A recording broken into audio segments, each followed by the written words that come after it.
Buenos días, gusto en saludarles nuevamente. Dios les bendiga. Bienvenidos todos a su escuela bíblica dominical. Le damos gracias al Señor por la oportunidad que nos permite de estar un día más junto a ustedes para estudiar su palabra. Hoy terminamos la unidad número 7, David, el rey hombre. La lección de hoy, las consecuencias del pecado. El versículo clave lo encontramos en 2 Samuel 12:13. Entonces dijo David a Natán: pequé contra Jehová. Y Natán dijo a David: también Jehová ha remitido tu pecado, no morirás. Este incidente en la vida de David muestra que a pesar que las consecuencias del pecado continúan, Dios ama y perdona a la persona que se arrepiente y confiesa su pecado. Hay algunas personas que hacen que el pecado sea la norma en sus vidas. El Hijo de Dios no puede vivir así.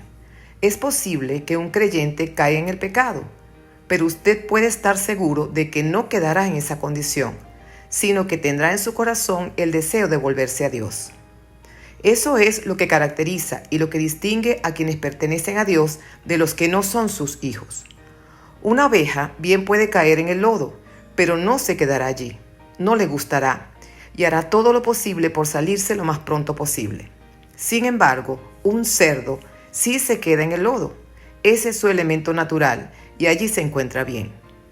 Dios dijo que los hombres son como piezas de alfarería que se pueden estropear. Un defecto puede echar a perder una valiosa pieza. Muchas veces, debido a un solo defecto, se marca un artículo a un precio más bajo. Pues bien, tendremos que evaluar de forma diferente a David debido a su pecado.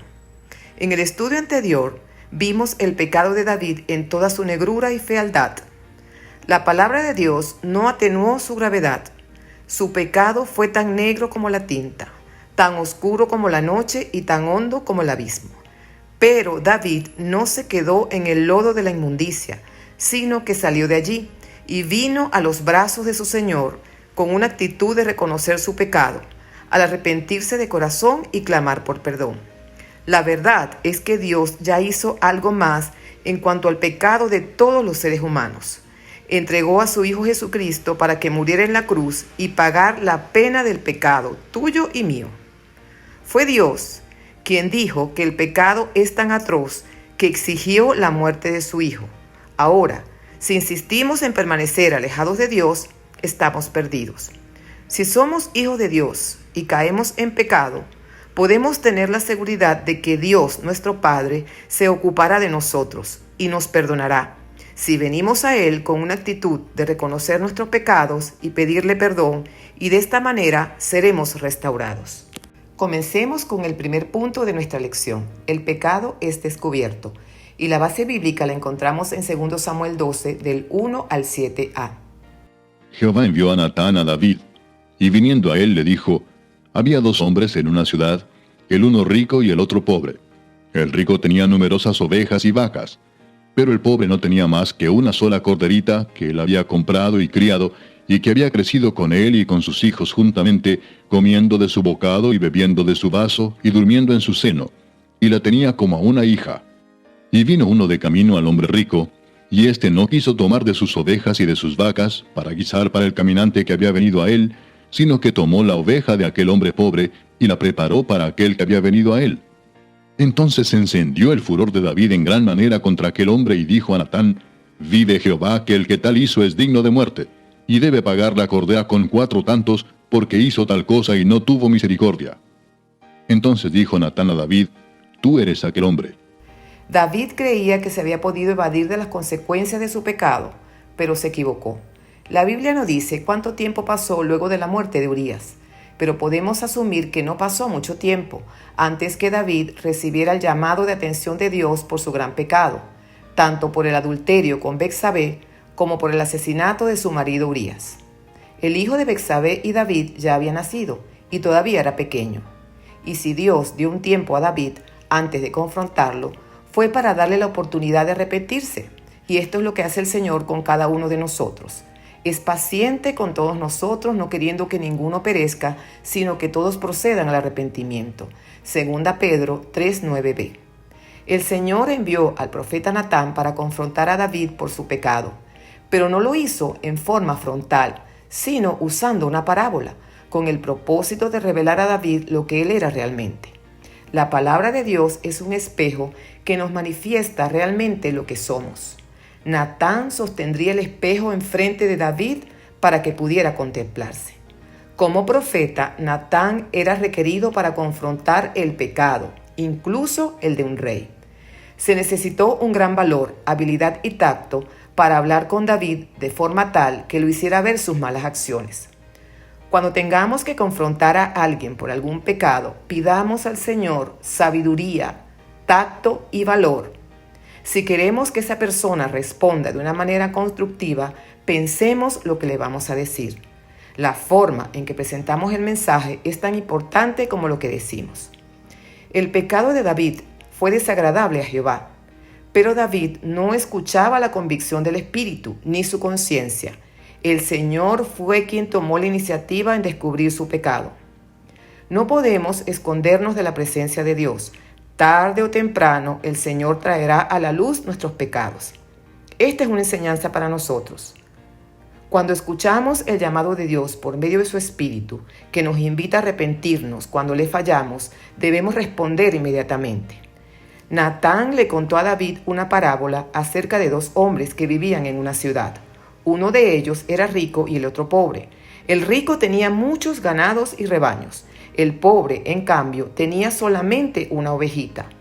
Era como un animal de compañía, lo mimaban y lo querían mucho en la familia. Era pues todo lo que tenía este hombre pobre. Con sabiduría y valor, Natán usó esta historia para entregarle el mensaje a David. Era común en esos días quedarse con un cordero como mascota, y Natán usó esta historia para hablarle al rey. David oyó la parábola que Natán le contó, reaccionó con gran indignación y pensó que tal persona sería digna de muerte.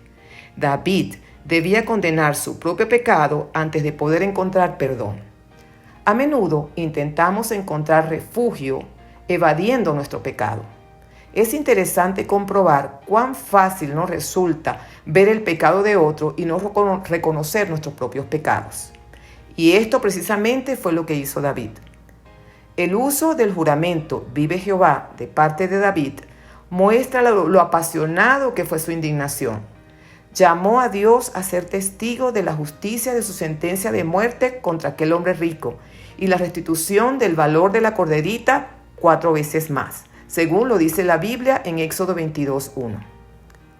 Una vez que David dictó su sentencia en contra del hombre rico, Natán aplica la parábola al mismo rey.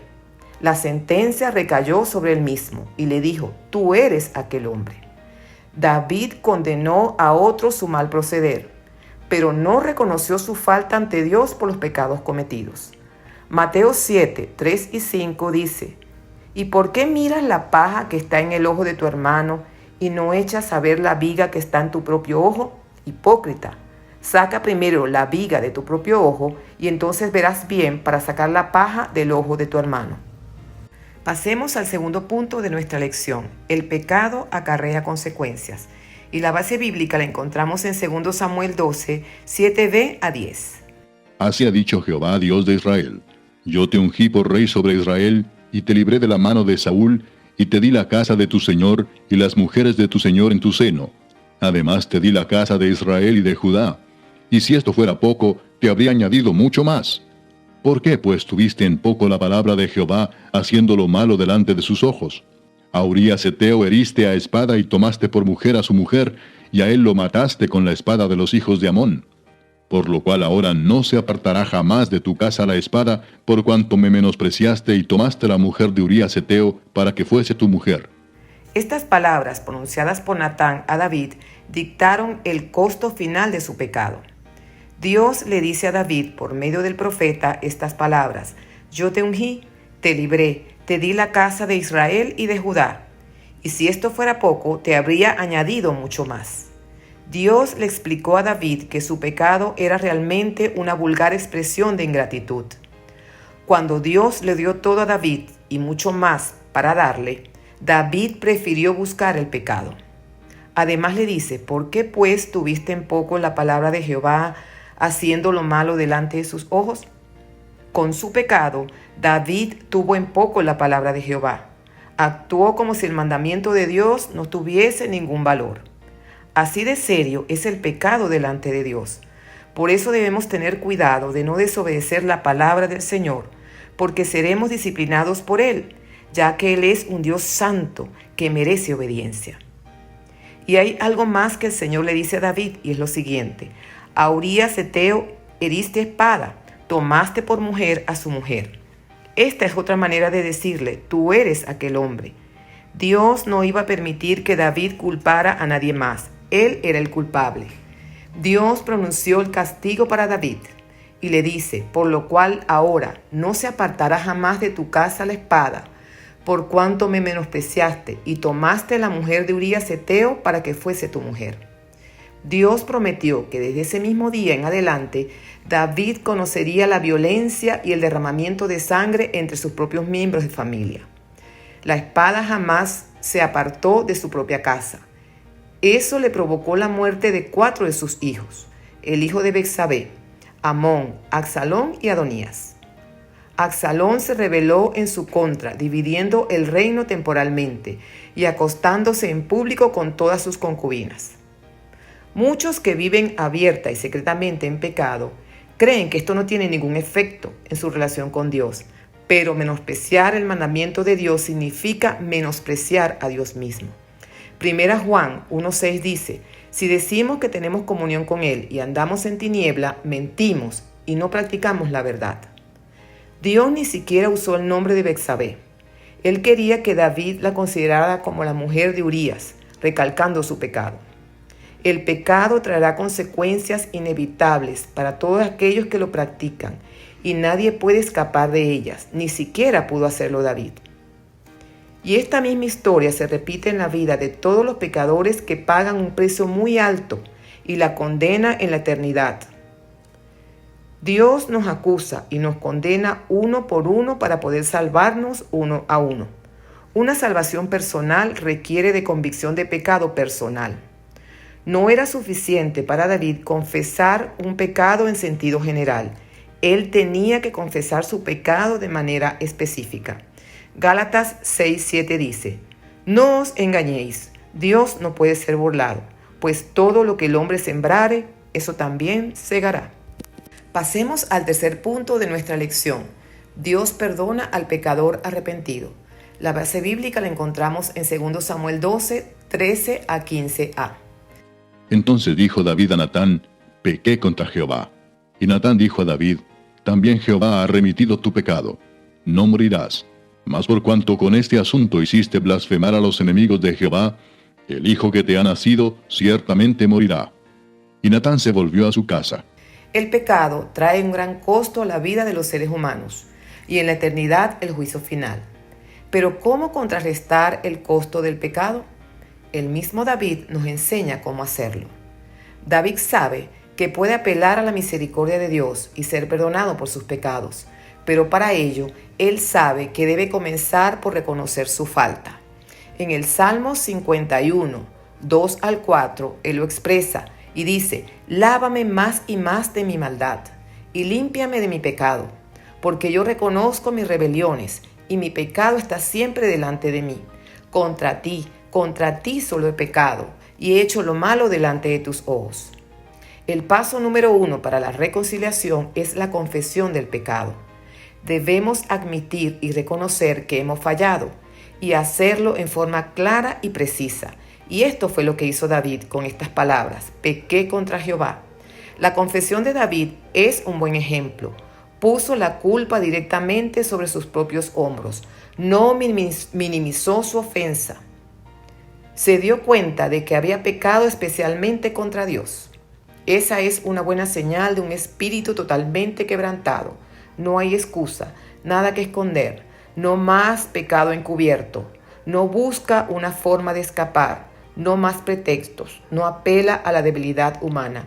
Él reconoce su culpa abiertamente, con franqueza y sin negar la verdad. David demostró que Dios estuvo trabajando en su corazón todo ese tiempo, y la confrontación de Natán solamente fue la última pieza en el trabajo. Después de meditarlo, David expresó más elocuentemente su arrepentimiento. En Salmos 51:1, Ten piedad de mí, oh Dios, conforme a tu misericordia, conforme a la multitud de tus piedades, borra mis rebeliones. Para ser limpiado es necesario reconocer que se está sucio, el cual solamente Dios lo hará por su gracia y misericordia. Salmo 51, 7 y 10 dice: Purifícame con hisopo y seré limpio, lávame y seré más blanco que la nieve. Crea en mí, oh Dios, un corazón limpio y renueva un espíritu recto dentro de mí. Al final, debemos reconocer que no es nuestro esfuerzo, sacrificios o penitencias que nos van a redimir y restaurar, sino la gracia de Dios. Todo lo que nosotros debemos hacer es venir a Dios con una actitud de arrepentimiento. Salmos 51, 16 y 17 expresa: Porque no quieres sacrificios que yo lo daría, no quieres holocaustos. Los sacrificios de Dios son el espíritu quebrantado. Al corazón contrito y humillado no despreciarás tú, oh Dios. El resultado será restauración, edificación y bendición. David confesó y se arrepintió de su pecado, pero el juicio de Dios fue que el niño murió. Las consecuencias del pecado de David fueron irreversibles. En ocasiones no basta una disculpa. Cuando Dios nos perdona y restaura nuestra relación con Él, no elimina las consecuencias de nuestras malas acciones. Por eso debemos cuidarnos de no caer en la práctica del pecado como nuestro estilo de vida, ya que pagaremos las consecuencias, aun cuando nos hayamos arrepentido.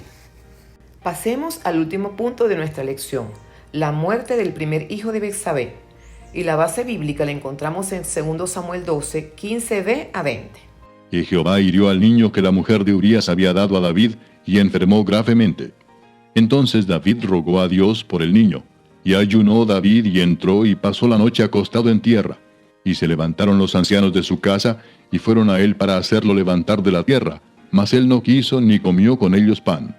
Y al 7º día murió el niño. Y temían los siervos de David hacerle saber que el niño había muerto, diciendo entre sí: Cuando el niño aún vivía, le hablábamos y no quería oír nuestra voz. ¿Cuánto más se afligirá si le decimos que el niño ha muerto? Mas David, viendo a sus siervos hablar entre sí, entendió que el niño había muerto, por lo que dijo David a sus siervos: ¿Ha muerto el niño? Y ellos respondieron: Ha muerto. Entonces David se levantó de la tierra y se lavó y se ungió y cambió sus ropas y entró a la casa de Jehová y adoró. Después vino a su casa y pidió y le pusieron pan y comió. El texto comienza diciendo: Jehová hirió al niño. Esto es difícil de aceptar por muchos. Tristemente, a menudo los inocentes sufren debido al pecado de los culpables. Ya que la enfermedad llegó inmediatamente después de las palabras del profeta, esto fue recibido de parte de Dios. El escritor bíblico no titubea en atribuir directamente al Señor la enfermedad del niño.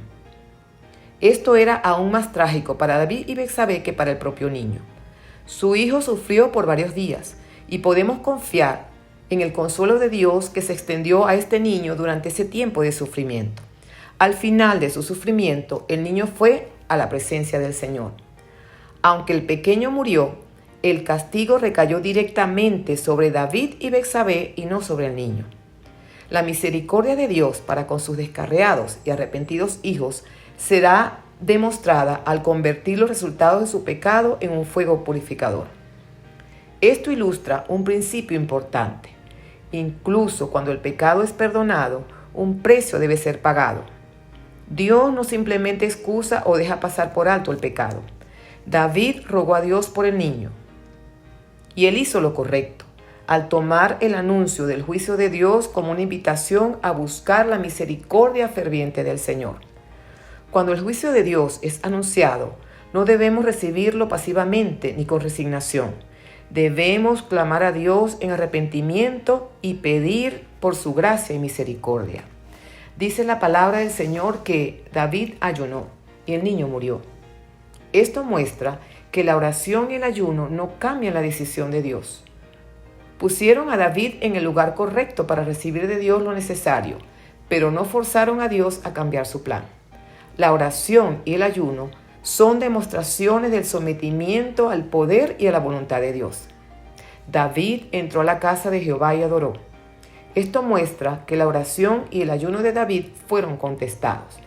Tuvo un sentido de paz cuando el niño murió, sabiendo que hizo todo lo posible por buscar la misericordia de Dios en tiempo de castigo. Adorar y honrar a Dios en tiempo de crisis es una demostración extraordinaria de confianza espiritual. Como aplicaciones del estudio, tenemos en primer lugar que debemos estar dispuestos a reconocer que somos pecadores. David fue confrontado por Dios a través del profeta Natán, al hacerle ver su pecado. Igualmente, nosotros somos confrontados por Dios por medio de su palabra, que nos dice que somos pecadores, a lo cual debemos responder con humildad, con una actitud de arrepentimiento, para poder recibir de Él el perdón y la restauración. En segundo lugar, debemos reconocer que el pecado trae consecuencias que nos afectan de manera personal y familiar. A veces las consecuencias son muy dolorosas y hasta difíciles de aceptar. Y en tercer lugar, debemos estar dispuestos a aceptar la corrección de Dios. Como seres humanos, debemos aceptar con fe lo que Dios hace en nuestras vidas, como que es lo mejor, aunque no lo entendamos. Hebreos 12, 6 y 11 dice: porque el Señor al que ama disciplina y azota a todo aquel que recibe por hijo. Es verdad que ninguna disciplina al presente parece ser causa de gozo, sino de tristeza, pero después da fruto apacible de justicia a los que en ella han sido ejercitados. El Señor nos hace en esta mañana, a ti y a mí, una invitación. Ven a Él con un corazón sincero y arrepentido, confesando tus pecados. Él nos espera con los brazos abiertos. Oremos. Buen Señor y Padre nuestro, te damos gracias por tu palabra, Señor. Gracias por estos estudios que nos hacen ver, Señor, claramente que debemos venir a ti, Señor, en una actitud de arrepentimiento, en una actitud de humillación. Por eso, Señor, nos humillamos en esta mañana, te pedimos el perdón de nuestros pecados y te pedimos, Señor, así como David, que nos limpies más y más y seremos limpios como la nieve. Señor, ayúdanos a vivir una vida santa, una vida apartada, una vida que alabe y glorifique tu nombre. Señor, ayúdanos a apartarnos del pecar, de hacer cosas, Señor, desagradables delante de ti. Y al contrario, Señor, vivir esa vida abundante, plena y nueva que en Cristo Jesús cada uno de nosotros puede encontrar. Por eso, Señor, te damos gracias en esta mañana por cada uno de mis hermanos, suplicándote, Señor, que los bendigas y los guardes en todo momento. Te damos a ti, Padre nuestro, la honra y la gloria, y oramos en el nombre del Señor y Salvador Jesucristo. Amén.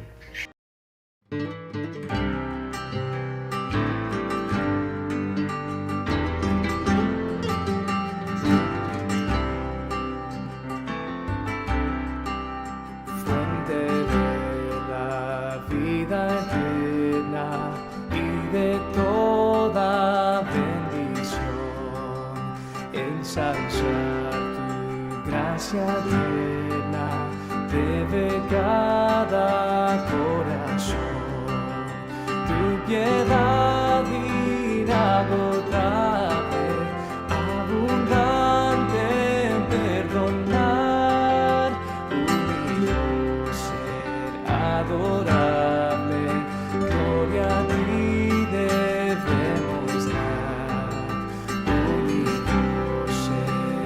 adorable, gloria a ti debemos dar.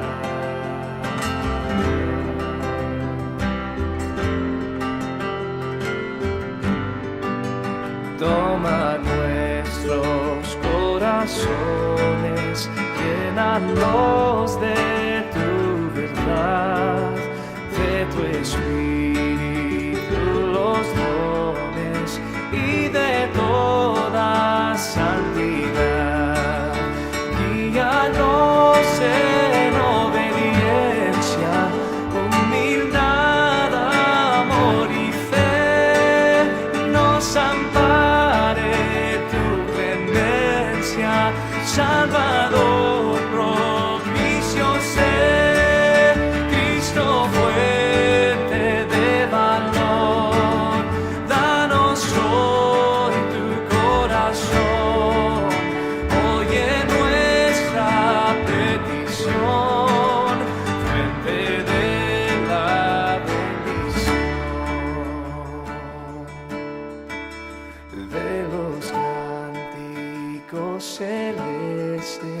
te quisiéramos cantar, entonados por las huestes que lograste rescatar, almas que a buscar